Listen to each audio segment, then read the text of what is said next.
Écoutez, moi j'ai commencé à faire du cinéma totalement par hasard, mais vraiment. J'ai été repérée par la productrice de Hakim Nouri dans la rue. J'avais 17 ans et donc voilà, à l'époque, Hakim Nouri, réalisateur que vous devez sans doute connaître, cherchait une comédienne pour le premier rôle de son film. Donc sa productrice lui a dit, écoute, j'ai rencontré un tel, elle est en classe avec mon fils, c'est celle qu'il te faut. Il lui a dit, écoute, je cherche une comédienne, pas une gamine de 17 ans. Et puis il a cherché, et puis au bout de quelques mois, il a dit à sa productrice, écoute, présente-la moi, parce que... Et donc moi tout ça, j'étais pas au courant, je l'ai su après. Et puis donc un jour, j'ai reçu un coup de fil de la maman de mon camarade de classe. Et donc j'ai rencontré Hakim Nouri, et puis il m'a offert le premier rôle de son film qui s'appelle Une histoire d'amour avec Younes Megri. Donc moi j'avais 17 ans, j'étais en terminale. Là pour le coup c'est mes parents qui ont fait preuve d'audace parce que moi quand il m'a donné le scénario, je suis revenue le lendemain, je savais pas si ça voulait dire travelling. J'avais aucune idée je comprenais rien à comment était écrit un scénario. Et donc il a fallu que j'arrête le lycée. Donc j'ai arrêté le lycée en janvier. Donc là pour le coup c'est vraiment mes parents. C'était super cool. J'ai arrêté le lycée en janvier, j'ai bossé avec Hakim, j'ai tourné son film, mais bon, le deal, c'était qu'il fallait que j'ai le bac à la fin de l'année, donc voilà, donc voilà, j'ai eu mon bac à la fin de l'année, et puis ensuite, après mon bac, j'étais en prépa, parce qu'il se trouve que j'étais bonne élève, et que, enfin, voilà, donc j'ai fait un an de prépa littéraire, et puis non, c'était voilà, c'était un peu ça, c'est fait, mais c'est pas forcément. Et après, j'étais en fac de lettres et dans une école d'art dramatique en même temps. Donc pendant 2 ans, j'ai fait les deux, et ensuite, je m'en sortais plus à faire les deux, ça prenait trop de temps. Donc après, j'ai continué avec la fac de lettres parce que je me suis dit si j'arrête la fac, maintenant, j'y retournerai jamais, alors que éventuellement le théâtre, si vraiment j'ai envie d'y retourner, j'y retournerai. Et après, j'ai continué mes études de lettres. Et puis, à un moment, je me posais des questions sur le monde, tout ça. Donc, fallait que j'aille répondre à quelques questions. Donc, j'ai fait une année de césure. J'ai passé 5 mois à Bratislava. Oui, voilà, non, mais en fait, c'était une envie de... C'était audacieux. Ouais. En fait, mais ça venait. J'ai pris une carte du monde et je me suis dit j'ai envie d'aller quelque part dans un endroit où je n'ai aucune image, où je n'ai aucune référence. Par exemple, j'ai jamais été en Amérique du Sud, mais on a plein d'images. On a des images de cartes, sans doute fausses, hein, des images de cartes postales. On a des sons, on a des goûts, on a des boissons. Enfin, il y a quelque chose. Là, je me suis dit l'Europe centrale, la culture slave, mais aucune idée, c'est-à-dire je ne savais même pas que Bratislava était la capitale de la Slovaquie et pas de la République tchèque par exemple. Donc je me dis je vais aller là. Donc voilà, j'ai passé 5 mois à essayer en une espèce de recherche de dépaysement ou une espèce de découverte de l'inconnu. Après j'ai passé 8 mois... C'était un bon choix. Ça a marché, hein. Moi, je suis très heureuse. D'abord, j'ai découvert un très jeune pays. À l'époque, la Slovaquie était indépendante depuis 13 ans, donc c'est un tout jeune pays. Donc c'est un pays qui est fier d'exister. Et ça, c'est quand même... c'est assez génial. Et puis, ce qui est très troublant, c'est que les gens de mon âge se souvenaient du communisme. Et donc, il y a une espèce d'envie de vivre qui est juste géniale. Moi, quand j'y étais, les terrasses de café n'étaient autorisées que depuis 6 ans. Donc les mecs, il fait moins 16, mais ils sont assis en terrasse.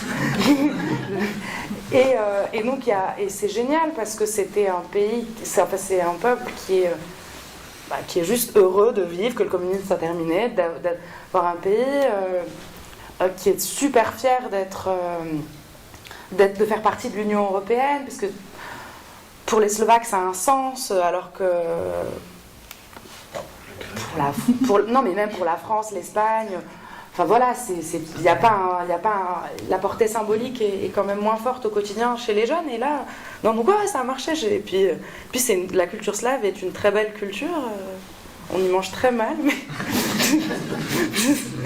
voilà. Mais tu avais aussi, je voulais pas en parler tout à l'heure. Voilà, et après, Autre parenthèse. et après j'ai fait une autre parenthèse. Là, j'ai joué à Barbie veut comprendre le monde. Donc j'ai passé 8 mois à Jérusalem, où je travaillais dans une ONG qui s'appelle Middle East Non-Violence and Democracy.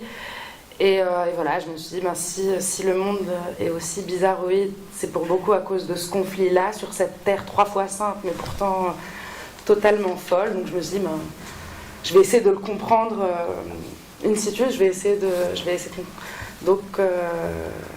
donc c'était une expérience assez audacieuse. Ouais, en tout cas, ouais, peut-être audacieuse, parce que c'est un peu incongru pour mon entourage, mais c'était une vraie belle expérience humaine, et parce que moi j'étais étudiante à Paris avant, et c'est vrai que assise sur une terrasse de café dans le 6e à faire de grands discours sur la valeur d'un être humain, nanani, nanana, en plus j'étais étudiante en fac de lettres, donc on adore ce genre de grands discours. Mais là, dans une... Très belle imitation. Oui, je m'imite bien. Et là, être dans une espèce d'épicentre de beaucoup de choses, et une espèce dans l'épicentre de la foi déjà, et l'épicentre de la haine, des conflits, des tensions.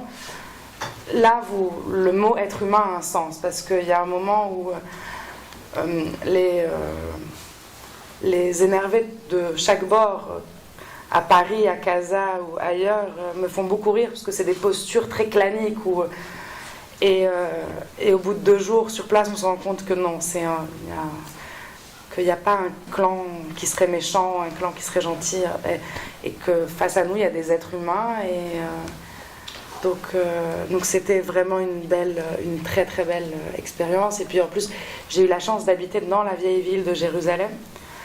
Donc voilà, c'est quand même fou. Moi, le matin, pour aller prendre mon bus, pour aller travailler, j'étais obligée, c'était mon chemin, c'était pas un kiff que je me faisais, mais j'étais obligée de traverser la cour du Saint-Sépulcre. Et c'est quand même, c'est quand même assez joli comme environnement. Et donc, c'était une vraie belle expérience. Puis après, donc pour finir avec mon parcours un peu bizarroïde, après ces 8 mois-là, je suis retournée à Paris, j'ai repris mes études. Là, j'ai continué ce que je faisais, donc j'ai fait de la recherche en littérature. J'ai fait un DEA sur la littérature et le rock.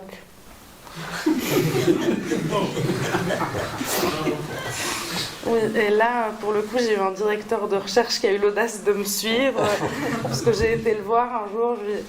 C'est avec lui que j'avais fait ma maîtrise avant, et donc j'avais rendez-vous avec lui, et je lui ai dit que je voulais travailler sur la littérature et le rock et l'idée de révolte en commun. Et il a été fantastique, et là pour le coup je trouve ça super audacieux, parce qu'il m'a dit: je ne comprends rien de ce que vous me racontez, mais revenez me voir tel jour, je vous donne un vrai rendez-vous, et si ça tient la route, allons-y. Mais parce que là je ne sais pas du tout de quoi vous parlez. Puis je suis repartie le voir le jour où il m'a donné rendez-vous, puis je lui ai expliqué ce dont j'avais envie de parler, puis il m'a suivi, et il a accepté que je fasse ma recherche avec lui. Et voilà, donc après j'ai fini ça, et j'étais très heureuse. Moi je suis ravie d'avoir fait des études de lettres, c'est formidable. Bon, après c'est formidable, mais on n'a aucun savoir, hein. On accumule des connaissances, mais on ne vous prépare à aucun métier. Mais donc, ou il fallait que je me réoriente vers autre chose, ou il fallait que j'aille en doctorat, et je suis quand même un peu paresseuse, je ne me voyais pas faire une thèse, je savais que j'aurais pas l'endurance, et là pour le coup je serais devenue une vraie caricature de moi-même, donc je me suis rendu compte que finalement j'avais bien envie de retourner dans mon école de théâtre, parce que j'avais pas fini. Et donc voilà, c'est ce que j'ai fait. Voilà, donc je suis retournée au cours Florent, là j'ai été diplômée, et voilà en gros. Et après il y a un metteur en scène qui s'appelle Jawed Sounani, qui est le fondateur de Daba Théâtre, qui m'a agressée un jour en me disant écoute, maintenant c'est bien beau, t'as fait une école de théâtre, mais tu fais rien tant que. Ah oui, entre-temps, pendant mes études, il y a eu le film Maroc. Voilà. Mais c'était. Voilà, ça a été Que tout le monde a vu.